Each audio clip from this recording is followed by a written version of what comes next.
fashion lovers, welcome again to another interesting video tutorial. In case you are new here, my name is Gift. So in today's video, I'll be taking us through how to draft the patterns for this beautiful skirt that we have here. So if this is something you'd like to see, please let's go straight into today's video. So first, I have my pattern paper all laid out, and I need to divide this pattern paper into two, okay? But in order to get the basic measurements I need, I'm just going ahead to divide my hip measurement divided by 2. So the first thing you want to do is to divide your hip measurement divided by 2. Whatever measurements you have gotten, just go ahead and impute the measurements like so. So mine is 38.5 inches divided by 2. Then I went ahead and imputed 19 1/4 like so. After you have done that, go ahead and connect those dots together to form a straight line. Next you want to do is to divide that same box into 2. So literally we are dividing our hip measurements by 4, but here we are just going to divide whatever measurements we have imputed initially into 2. So I'm going ahead to divide 19 1/4 divided by 2, and I got 9.5 inches. So I'm just going ahead to impute that measurement like so. Go ahead and divide that box into 2. After I have gotten that measurement, the next thing I went to do was to connect those lines together, the dots, connect them together to form a straight line. Okay, next I went to my marker pen just to make those lines bolder for us to see. Next I also went ahead to label my center back and my center front. The next measurement I'm imputing is my waist to hip measurement. In case you don't know how to take that measurement, please check my previous video on how to take accurate body measurement. So now that I've gotten my waist to hip measurement, I just went ahead to connect those lines. The next measurement you want to take is your waist to knee measurement. The waist to knee measurement I'm working with is 21 inches. So I'm just going ahead to mark the waist to knee measurements like so, and then I connected those dots together with a straight line. Okay, now I'm just going ahead to label the part, the front knee line, hip line, waist line as usual. After you have gotten that, of course, the next thing you want to impute is your back tightening. Now, this back tightening actually gives some kind of bum illusion for slim people, okay? For slim ladies. So the back tightening I'm working is 0.75. You can do 0.5 inch. So after you have gotten the 0.75, just connect it straight to your hip line like so. The next measurement I'm taking is my waist measurement divided by 4. My waist is 28 divided by 4. That gave me 7 plus 1 inch dart intake, and altogether I have 8 inches. So go ahead and connect whatever it is you've gotten straight to your hip line, and that is going to serve as my side front line. Okay, now that I've gotten that, the next thing I want to take is the knee tightening. Yes, the knee tightening also helps to tighten the knee area and also to give it that bum illusion. Here I made use of 2 inches. Please, you can make use of 1.5 or 1 inch or 0.75. Whatever you want to do just works best for you, it's fine. Okay, so but remember that this will be cut on fold. Now for the back knee tightening, I'll be dividing whatever it is I use for my front knee tightening by 2. The front knee tightening was 2 inches, so I'm going to divide that measurement into 2. That is 1 inch on both sides of the knee for the back knee line actually. So I just divided that 2 inches into 2, so I got 1 inch, and then I imputed that line on both sides of the knee line for the back. Okay, cool. Now the next thing you want to do is to go ahead and impute your waist measurement for the back. Now I'm taking the waist measurement from the 0.75 inch back tightening we had before. Okay, if yours is 0.5, start that measurement from the 0.5 line. Okay, so now my waist divided by 4 was 7, and then plus 1 inch dart intake, that is 8 inches. Then I went ahead to connect that line like so. Good. So go ahead and connect that, and that's going to serve as your side front. Cool. Side back rather.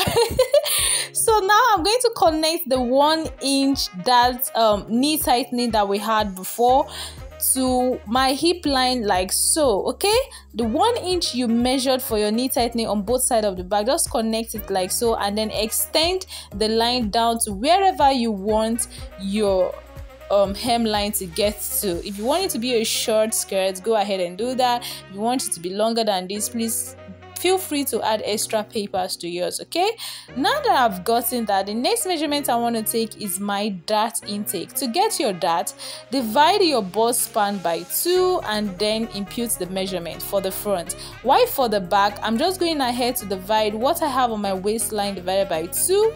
So whatever it is you have on your waistline, divide that measurement into 2 and then extend it to your hip line. However, your dart is not supposed to get to your hip line.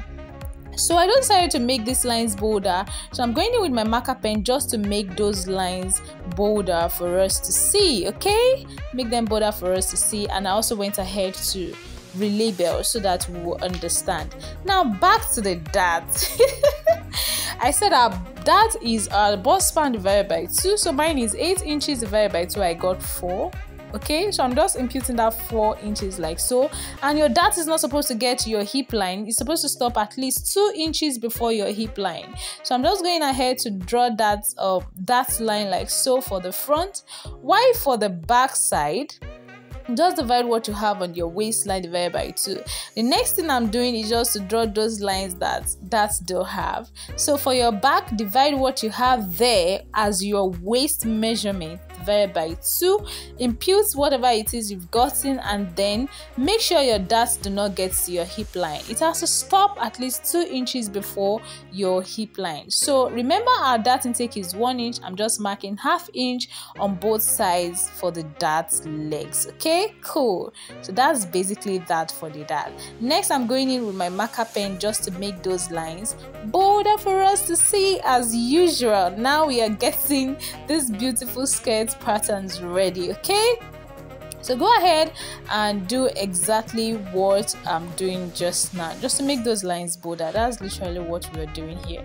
Now the next thing you want to do, of course, you notice the hip area is looking a bit sharp, and we do not want to have sharp lines around those areas. So I'm just going in with my curved ruler just to make those lines. I just want to blend them in to give us that shape that hip lines do have. Please make sure you do this, okay? Because our hip line is not sharp. It's not sharp at all. Now the next thing I want to do is, we do not want the front part to budge. We want it to relax around our hip line and our waistline. We don't want to have those smile lines around our skirt. So what I'm going to do is to close my front dart lines like so. Close your dart legs like so, just to eliminate that dart at the front temporarily. Then go down by 1 inch on your waistline. You could do 1.5 inches, okay? For me, I'm going down by 1 inch on my center front. Sorry, my camera could not capture this. So just go down by 1 inch on your center front and connect that to the curved ruler to your side front like so. Connect it with a curved ruler to your side front like so. At the end of the day, we'll be cutting that part off as we do not need it. Now that part you are cutting off is actually the part that causes the smile lines on your skirt. So by the time you cut it off, you just realize that this will just to just relax for you. Sorry, those dotted lines I have there was because I wanted to use this skirt pattern for another style entirely, but I just decided to make this video so that others can also benefit. Okay, so we do not need those dotted lines. So I'm just cutting off or cutting out that part. Like I said before, we do not need it. And I've also gone ahead to label my side front, center front, side back, and center backs respectively. So now this is basically all we need for this skirt. This is basically all we need for this basic skirt pattern. So this is exactly what we will be transferring to fabric. So now I'm going to be showing us how I transfer this to fabric. Here I have my Ankara fabric. For the center front, it is actually cut on fold. I've also gone ahead to add 1 inch seam allowance to the side front, and for this skirt I extended the length by 6 inches because I wanted it to be longer than this. I also went ahead to cut the lining the same way, except that the lining is 2 inches shorter than the main fabric. Okay, cool. I've gone ahead to cut that that just like so. And for the back, I've gone ahead to add 0.75 inch for my center back line, half inch on my waistline, 1 inch for my the side 3 inches back, extension and I also have the on the same center back 6 line inches is actually extension for my back so I've gone ahead hemline. to add 3 inches extension plus 0.75 inch for the center back line, making it 3.75 altogether. You can make yours 2 inches extension or 3 inch extension. I also went ahead to add the necessary allowance to the side and the center back, and the lining is just 2 inches shorter than the main fabric. Guys, I also constructed a band for this skirt, which I mistakenly cut out with the fabric. Please make sure you cut this out. So in order to do that, close your darts and construct a 1.5 inch band like so. Now the center front band was cut on fold. I cut 2 of that, one for the lining and one for the main fabric. I added 1 inch seam allowance and half inch on both the upper and the lower part for joining. And also for the back band, I cut 4. 2 will serve as the main fabric while the other will serve as the lining. I added the necessary seam allowance. While on my main fabric on the center back line, I went ahead to add interfacing in order to make that part more stable, and also on my vent area so it can also be stable by the time I join it. I did it for both the lining and the main fabric. I also went ahead to add interfacing to my bands. Okay, like I said before, the back band is actually 4 pieces. Okay, there are 4 pieces. Go ahead and label the upper part and the lower part, as you could get confused when joining. Now for the front band, can you see I went ahead to cut 2 of that, like I said, and also interfaced them. I added interfacing. So guys, in my next video I'll be showing you how to join these fabrics together in order to form our skirt. Please do not fail to like, share, subscribe, as well as turn on your notification bell so that you can be the first to get notified when we post new videos. Till we meet again in my next video, I am Gift. Bye.